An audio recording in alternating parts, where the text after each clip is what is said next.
Welcome to Season 2, Episode 2 of the One Life, One Club series, brought to you in association with Wexford Weekly. This week's episode features Halfway House Bunclody GA Club, and we chat to two stalwarts of the club, Liam Kelly and Mark Murphy. Hello and welcome to Season 2 of One Life, One Club, and this evening I'm delighted to be joined by Liam Kelly and Mark Murphy of Halfway House Bunclody GA Club. Thanks very much, lads.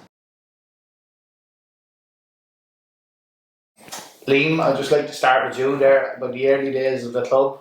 Could you tell us a little bit about the history and how the club originated? The club has played under various names over the years. There's little record of us having any team started in '84. Well, doesn't seem there's any record of us having anything for the first 10 years or so.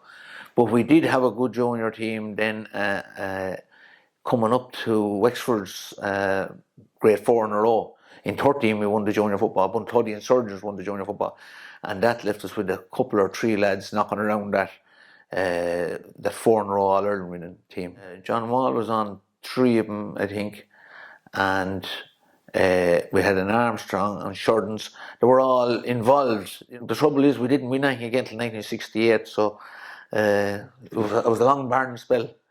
In '68 then you could say kicked off, and along with that then at that same time Father Byrne came to Bunclody, came to Kilmoyshire as a curate, and he started the Record League, getting involved in the Record League, and he brought up a gang of good footballers. He wasn't very interested in hurling. In '71 then the under 14, under 12 championship started as well. So he was over all them then, all mixed up into one bunch. And them lads won 4 record leagues on the trot, 71, 2, 3 and 4. And he won 2 more then till he was reposted in '81. So that gave us a foothold. Then Father Ryan came in then, and he was into hurling football. Father Stafford were into hurling football. Mick D was the principal. He came out with Castlelocker, the principal in Bunclody, and he got involved. And later in life then Colin and Tierney. So all them lads contributed big time to the rise of hurling and football in Bunclody. So we had a split in the parish then. We were playing under several different names: the Bunclody Insurgents, Mal Rovers, the Blue and White, Slaney Harriers, all different names. Glaslacken, and they had a hurling team. We were playing under the Halfway House then when we won in '68, and then in '73 then it was decided to change it to Bunclody, and then there was a split in the camp, and that lasted till '76, and Nick Rankard is credited with getting that back and up and running. So the amalgamated under the present heading then of Halfway House Bunclody. Green and white was Bunclody colours, but when the split came, the Halfway House used yellow and green. So then when they got back together, they used the green and white for football and yellow and green for hurling. That was the agreement or whatever. But when Micheál Mann took the chair in the 2000s, Micheál said we should just have the one colour. So we put green and yellow. So that's how we're green and yellow. Them young lads of the early 70s then were now grown men, let's say, and they won the intermediate in '76, intermediate football in '76, and contested the senior football final in '77. Lost to the Wexford District. Lost to the Wexford District in the semi-final the following year, '78. Lost to the Castletown in '79, the semi-final. Lost to the Fintons in the final in '80, Castletown in the final in '81, and eventually won it in '82. So that's sort of the general run of it. The history of it. Yeah. And at the time of the split and the reformation, Liam, where was the pitch situated back then? So the pitch before the split was in the Bridge Meadow, which was famous. That's down by the river on your left-hand side. You go to Carnew there, and that's where I started my football as well. And then when the split came, then there was a pitch up in the Halfway House in Jimmy Kyo's field, and then hauliers were going to plough that field. Hadn't been ploughed for years, and they moved over to Hendricks bog, as we call it, over in Ballinasstraw. So there was a pitch in Hendricks and a pitch in Kyo's, and then when the United then they moved to Pat Kavanagh's down Ryland Road, there around where the meat factory is. The whole thing went very well. Once the United Hall, I think that was the end of it. There was never any more queries about it. That was what. That was where your home was. That's where home was, and Pat gave us 2 different fields, one on the lower side of the road first, then on the upper side of the road, and then we bought in '78. Then we bought land up in Church Road where we are now, and developed the pitch up there. And first time we used that was in 82. 1982. Two, yeah. We're there since, yeah. Mick Loftus, God bless him, he passed away there early in the year. He opened it on the 28th of April, 85. Lovely, thanks, Liam. Mark, what was the club like, say, when you started? Like, when I came on the scene, we were in Church Road. It would have been late 80s, early 90s, and we had one singular pitch in Church Road and the club rooms. The lower pitch is what it sort of is now, and that's all we had up until 2002, 2003, where we have the three current pitches there now. So yeah, that's all we had, and we managed. And would you believe we actually won the intermediate in 2002, training in the golf links, so technically we had no field at all. But I think it was 2002, 2003, I think the pitches above were finished, and sure, that's home now, as the fella says. Can you tell me a little bit about your own underage career when you started off? Like, who were your coaches or mentors been back? Yeah, sure, look, probably of that era, like all your hurling and football started in the schools. And that time, I'd say I sort of came in on the tail end of Father Stafford. I think he subsequently came into Monagear then after that. And then we had Father Ryan here in Kilmichael. And then we had Michael D then in Bunclody. And look, Record League was strong at the time here. For a smallish enough school, like we were fairly successful in it. And then at that stage, then we had the under 12s and 12s and 14s. We were all under the tutelage and all coming up along. So he would have been the mainstay driving the underage at that time. And it was probably from around 1991 along there we start winning under 12 and juvenile in 94, juvenile hurling in 98. Yes. And then we moved on, we had a good run in Premier football. So from 99, 2000, 2001, 2002 we actually won Premier minor football in Wexford and contested the following two Premier football finals. We were beaten by Shelmalier. So, you know, that was a good foundation to be building on. Yeah. And Liam, can I just go back to you there? When you were playing in the 70s, whatever, would you been historically more of a football club or a hurling club at the time? Oh, completely football.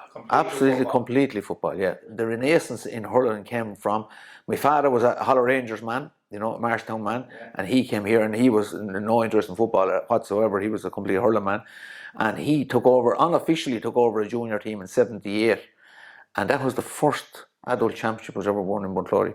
We got back in this quarter final against Ballamore in 80, and he said that night, he said, I'm going to make a stab at that intermediate team, he said. And he took over the intermediates in 81, and we got back in the semi-final versus Cushenstown, and we won it in 82. And he stayed involved for 11 years. But the lucky thing for us and him, I suppose, was that Rory Kinchley came the same year. My father was sort of a man, was a Splinter Dash was the name of the game. There wasn't a big emphasis on discipline. If you down the lad or whatever, it'd be great work, you know. But Rory was a different character, you know. The way he was trying to tune us was controlled aggression. With lots of aggression, where it was very uncontrolled. So controlled aggression was his mantra. So I think that was great, you know. So we won in 82, and we were senior for 7 years till 89 again. You know, Daly, Ratnure were very strong at that time. And very hard to do any good when you'd hit them boys should have beat you home, and that'd be the end of it, you know. Yeah. I stood in the goal one night over the bridge meadow again Ratnure, and there were a good Ratnure team, Jimmy Houlihan, John Conlon, Jim Byrne, all them lads, Jim O'Connell, and there was 11 goals scored. And there'd been 11 more scored, only the grass was so long, the ball would go out and they get lost.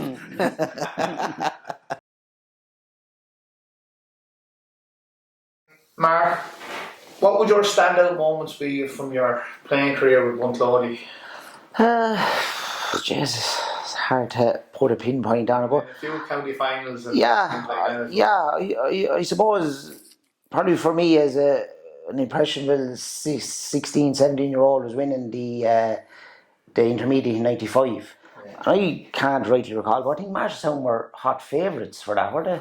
Yeah, we're favourites anyway. They were favourites anyway, but we ended up beating them anyway, and I remember it was way enough. Bad with it, yeah. They weren't a big high scoring affair. No. But all I remember from it is the crowd that was in Belfield that day. I would have never played in a crowd that big. The game after us was Wexford and Meath in the League of 95.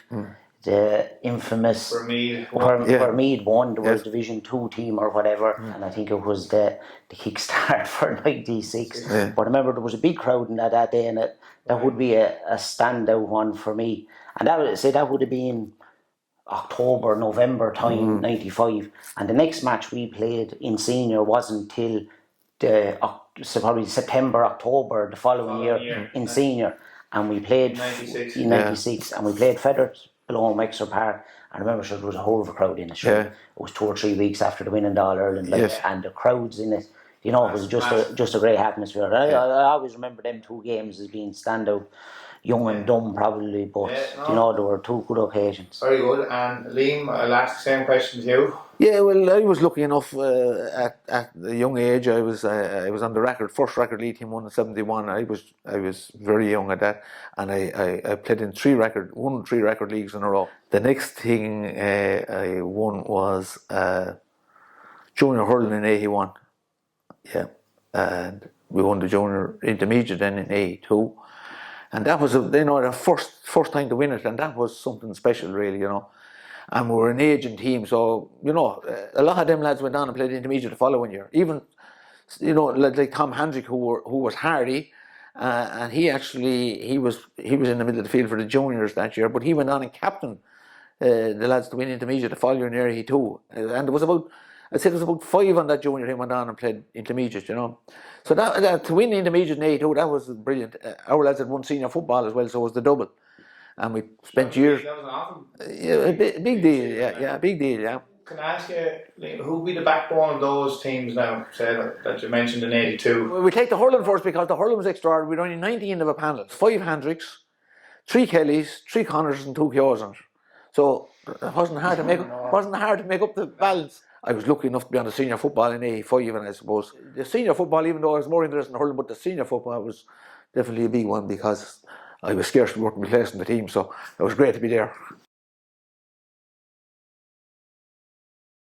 Liam, I'll start with you again there. Who are the best players that you've either played with or managed? Them crowd of lads that we came up from record league, and you had Jimmy and Amy Keogh, and you had Noel Swords, Martin Hendrick. They were as good as the club ever had, and then I was lucky enough to manage that team that Mark's talking about. Them Colin Farrell and Peter Axton and Neil Kelly and the Keoghs and them. They were the best team I think Bunclody ever had in hurling. Yeah, I think they were ever the best. And we were actually unlucky up along because them lads won minor football.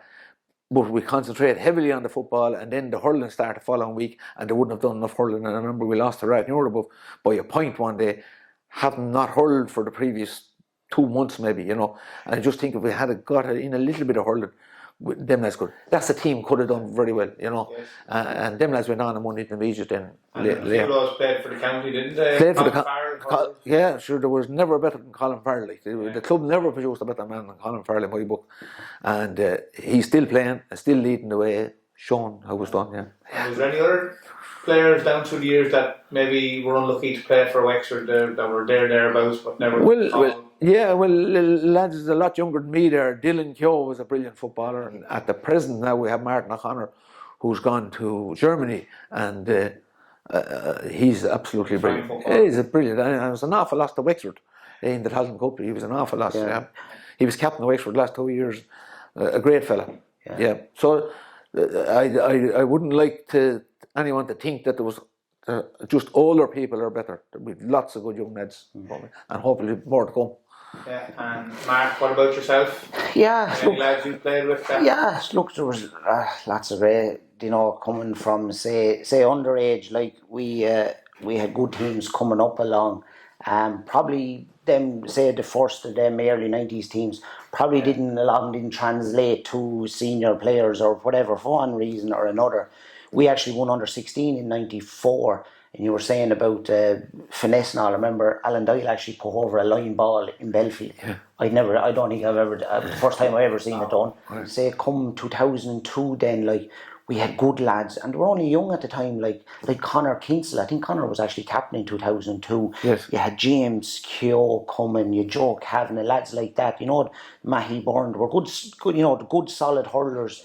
I think that was probably the Achilles for our success in 2002. Yeah. But look, even before that, like there was good hurlers. We had Larry in the goal, you know, a good solid goalie. You couldn't dispute him. We had Richie Mann, Colin Keogh, or Ollie Connors, Liam O'Neill, Pádraig Brennan, Colin Farrell. He was a 17-year-old in 2002. Peter Atkinson came on in that final as well. Like, as I say, current day lads. There's some great young lads there. Like you mentioned, Martin O'Connor, Owen Kelly. You just talk about standout games. I remember seeing Owen in an under-20 final. Was there 2 or 3 years ago? Again, a combined team. Like, that was one of the best performances I ever seen from an individual player. Esme Murphy was the first one I remember. I think it was around, would have been 92, 93. I think she might have been only 14 or 15 playing for Wexford. Yeah. She was a youngest representative. There was a crowd of girls that time. I think, do you remember they were on her there a couple of years ago? They had one under 14 failing. There was a very strong group of girls there at the time. So I think Esme would have went on and represented Bunclody playing for Wexford. I think Paula Rankin would have been on that team too.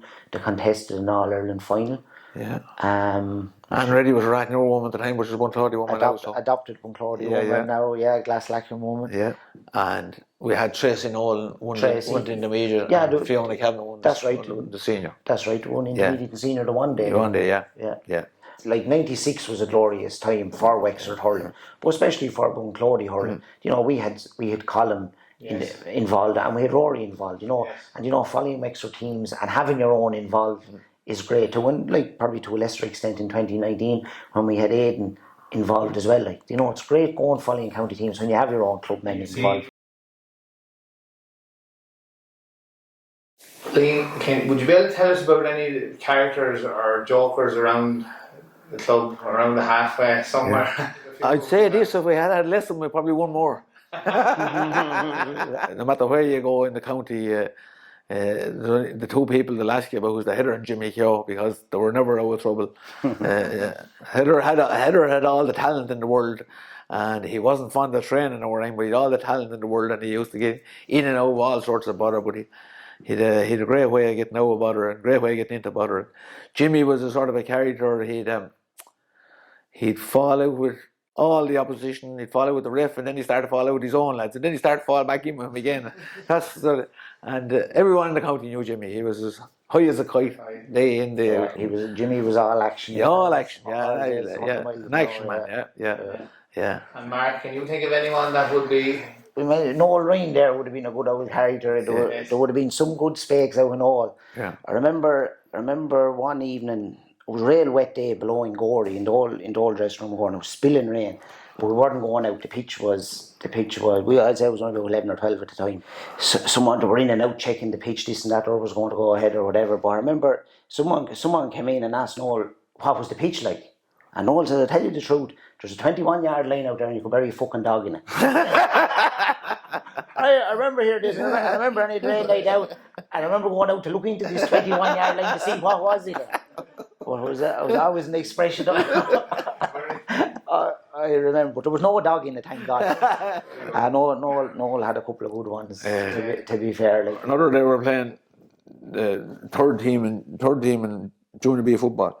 Myself and Tiddly Tom used to get a contract to put out the third team, you see, and because we're very short in numbers, so I guess Paddy Connors a ring to come down.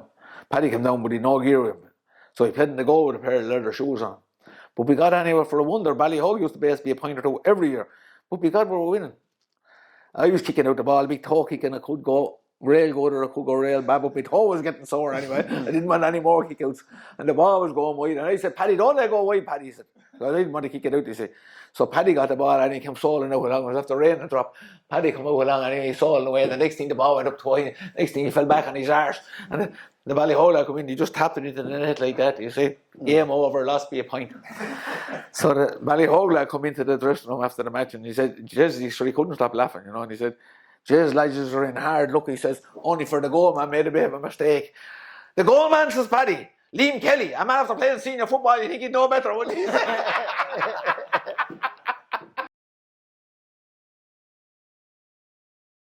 Lads, just we were driving by there the other day and see the fine grounds and all he's having there and the development and all that as well has come from the unsung heroes in the club. Well, look, there's probably a lot of committee there would be unsung heroes. They're going every second Monday night for as long as I can remember. You know, it's the bread and butter that keeps the thing going there. More now that I'm finished playing, I know what it takes to run a club and stuff. And looking, the lads going out to sell model county tickets, and Liam, you've done as much as any man, and Tom Hendrick and Eamon Keogh and all them lads. I went with Tom a few nights selling tickets, and I'd say anyone pursuing a degree or anything in sales marketing, to be well advised to go with Tom Hendrick any given night, and you'd get a lesson in sales and marketing, selling model. He was very, very, very much so. But like, it's all that keeps the thing going. Finance committees that allows us to have these sheds and pitches and stuff like that, and maintain them and maintaining them as well. Like, you know. Would you have anyone add to that, Liam? Yeah, well, sure. You go back to the original park committee. Let's say Tony Loughlin Senior was the chairman of that, and he kept our flag flying here for many years. You know, Father Ryan, and they had a big development committee. The Hendricks and all them were in on that, and they developed the pitch, and then they built dressing rooms, all voluntary labour. And in January '96, we went to go buy a piece of land off of Tom Johnson, and we paid 65,000 for it. And when March came, 17th of March, to the following 17th of March, we ran a mayor election and made 65,000 quid in the mayor election. So in 1 year we paid for the land. And that just, I think that's, every club in the county is like that. If there's something needs to be done, you get lots of people to do it. Yeah, Noel Ryan, by the way, won that mayor election, and he's undisputed mayor still. He hasn't lost the title. And I'd like to mention Pat Crane, who passed away today.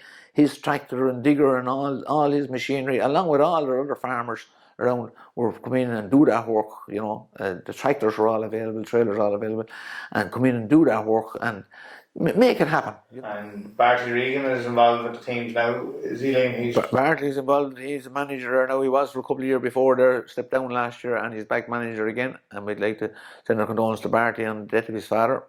And Bartley does a power work board on the field and off the field, and yeah, his building men and his machinery is always available to the club at zero cost.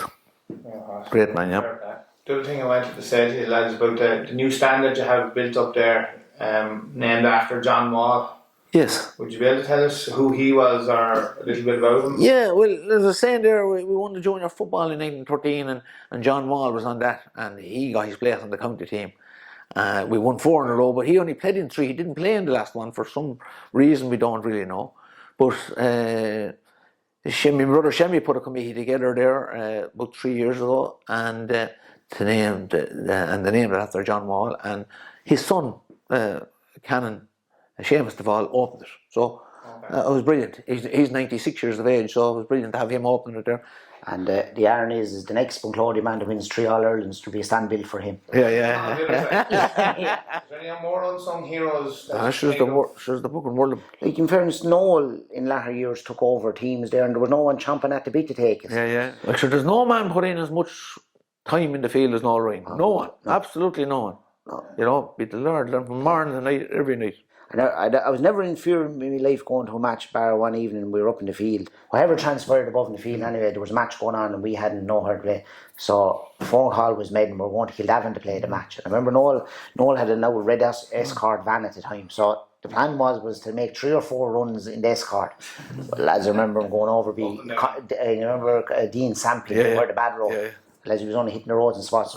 In the Renault van, the floor was missing out of one part, and there was 5 or 6 in the back of it looking out in this hole, hoping we wouldn't fall out in the back of it. And I remember there weren't too many candidates looking for the return journey.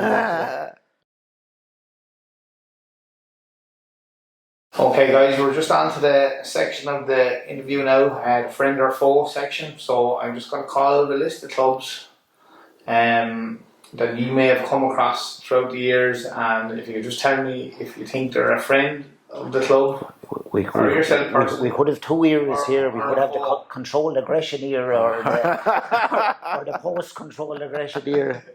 The Bunclody insurgents around the globe. Be a bit fair. So the first one that we're going to throw out to you is Askamore, Kilrush Askamore.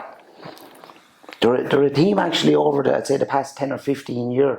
We've probably played them every single year, just the way You meet him a lot. we meet him a lot, yeah, just the way the draw falls and all. And What would you put him down as, lad? I live at this side of the river, they're not too far from me. But no, I'd know a lot. I'd have them down as friends anyway. Of course. Rathnure. Yeah. You probably came across them a good bit, Liam.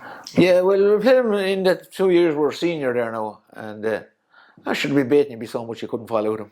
And you have Nicky Rackard to thank Yes, as well. yeah. We played him one night in senior hurling in Belfield there in a titanic struggle, and Bozo Murphy was one corner and he scored 2-6, and Mark Morrissey was on the other corner, he scored 2-6 as well. Fern St. Aidan's. Yeah, we wouldn't be playing Ferns a whole lot, so we wouldn't. No. I think it'd be a good place to congratulate Ferns on winning the senior last year, wouldn't it? Absolutely. Yes, it would. Absolutely brilliant. Absolutely. The big cohort of lads now in FCJ now that's it. Like, look, we would have played with Duffrey lads, Ferns lads, Marshallstown lads, so it was. That's why we've no foes, everyone's friends. We're all friends. Maybe that's the problem. That's our problem, we're too friendly. Well, the last one I'm going to throw to you just mentioned them, is the Duffrey Rovers. Yeah. That says it all. Well, the Duffrey, we couldn't buy a win off of them so the best in the semi-final in 86 before they started their 7 in a row. That was the start of 7 in a row, and we could not beat them. No matter how we tried, we couldn't beat them. And we beat them in 5 years later above in Kilabin in a tournament, and we went on the beer for a few days. So what, they had 6 or 7 or 8 in a row there at one stage. 7 in a row. You make no friends when you're at that crack, like you know, and that's the long and the short. They were a great team, though. I think the Duffrey were a great team because they wouldn't have to have the ball that much to win a game. You know, Ger Fitzhenry and them lads to get goals or nothing. They were a brilliant team that way. I think, you know, they brought fitness to a new level in '86. Bob Breakwell was training them, and they brought fitness to a new level. But their football skills, like just Louis Rafter, Shemmy Fitzhenry, Noel Fitzhenry, just Ger Connors, them lads, they were brilliant footballers, you know. Okay, guys, we're just going on to the Know Your Club quiz. So I'm going to ask you 6 questions about your club. So the first one is, who managed Bunclody to victory in the 2010 hurling final versus the Shamrocks? Rory Kinsley. Correct. Rory was there from 8, 9, 10, 11 and 12. Yeah. That would have been, he was there in 01, 02 and 03 as well. So Rory was involved in them all bar 95. 95. Sir Hughes was involved now. As he says himself, he was too busy going off winning all Ireland. Yes, yeah. Number 2. What was the final score in the intermediate hurling final loss between Bunclody and Aldgate just back there in 2021? It was a wet day, so I'll give you an inclination. I know we only scored a point in the first half. Sean Kenny scored a point in the 30th minute. Correct. Make a stab at it in.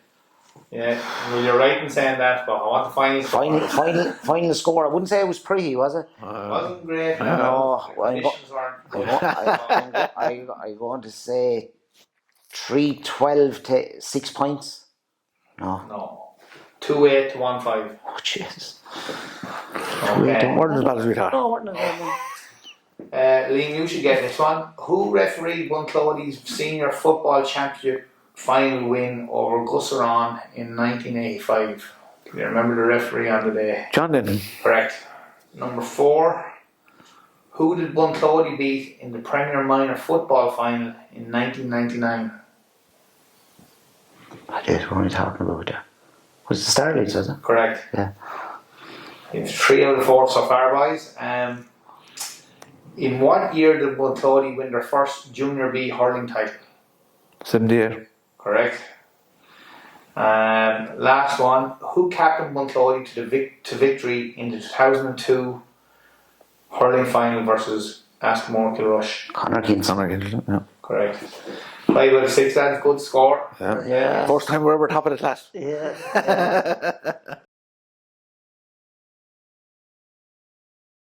Can I just ask you about any of the future plans that the club may have, maybe in developing the club or anything like that? Is there anything in the pipeline coming along? Or? Yeah, I know, in fairness, under the stewardship there of Michal Mann there, the lads produced a player pathway booklet last year.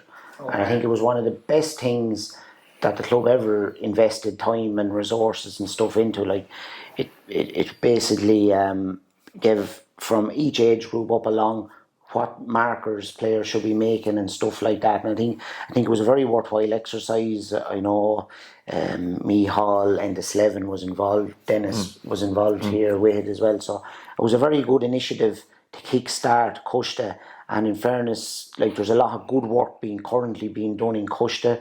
We've started the nursery now. There'll be big crowds down there on an evening for the nurseries. And look, we're starting to make inroads at under 12 and under 14 again. We've two strong teams there at under 12 and 14. Hopefully, like, in the next 4 or 5 years, we'll compete at all 4 grades. And it's all about bringing parents to the field and subsequently bringing kids to the field. In fairness, we are going in the right direction. Yeah. I just want to ask you your predictions now for the coming championship. So I'll start off with the All Ireland Hurling champions. Well, if I was a betting man, which I'm not, I'd be betting on Limerick. But I think Clare are in a great position.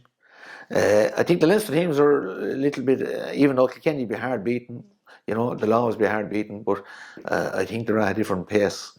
So I give my vote to Limerick, but I think Clare are on the way up. Yeah, I'd sort of concur with that. Look, the losers that Munster final, no matter who they were going to be before the game, were potential All-Ireland candidates, regardless of that free or not. So I'd agree, Limerick are in a good position.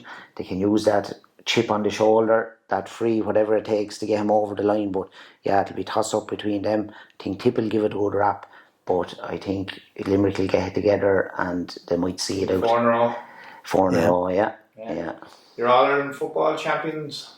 Well, sure, you'd imagine it's going to be between the big two again, wouldn't you? And Dublin, they haven't played anyone of any great account, so it's very hard to gauge. Kerry's forwards are absolutely spectacular. We never seen a better football than Clifford. I didn't anyway. Yeah, I'd fancy Kerry. Clifford, was he 23, 24 years of age? As the fella says, probably the best is yet to come. Okay, and here in Wexford, who would you give your vote for the County Senior Hurling Championship? I'd go for the Martins. I think if the Martins had their 3 O'Connors last year fighting fit, I think they would have been thereabouts, which they were with Fern. So I think if they get the old house in order, get the 3 boys back, I think they'll take beating. And outside of that, then the Raps, I think, were unlucky there last year. They might have a say in it as well. But I give the nod to the Martins. Yeah, I think it's a great time to be in the senior hurling. It's wide open. I don't think there's a whole lot between the Raps, the Shells, Gorey, the Martins. Sure, we're the whole time saying the Martins have the best team, but they're not producing the goods, so I might give Gorey the nod maybe. Okay. And the last one is football, senior football champions. Bunclody are going well this year. Bunclody are going well. Send out the word. But no, on current form, like, you probably couldn't look past Castletown. But on the other side of, like, if the Shells were to regain the form that they had there of 2 years ago there, where they had a good Leinster Championship campaign, they'd be thereabouts as well. But I'll give the nod to Castletown. I really think Shells took their eye off the ball last year. Yeah. I think Shells probably have the best panel, best 20 footballers in the county. So Shells, yeah. Very good, lads. That's a wrap. Thanks very much thanks to Liam for allowing us into your house here in Glaslacken to conduct the interview. And best of luck to both of you guys the coming year. Thanks very much, lads. Thanks, lads. Keep up the good work.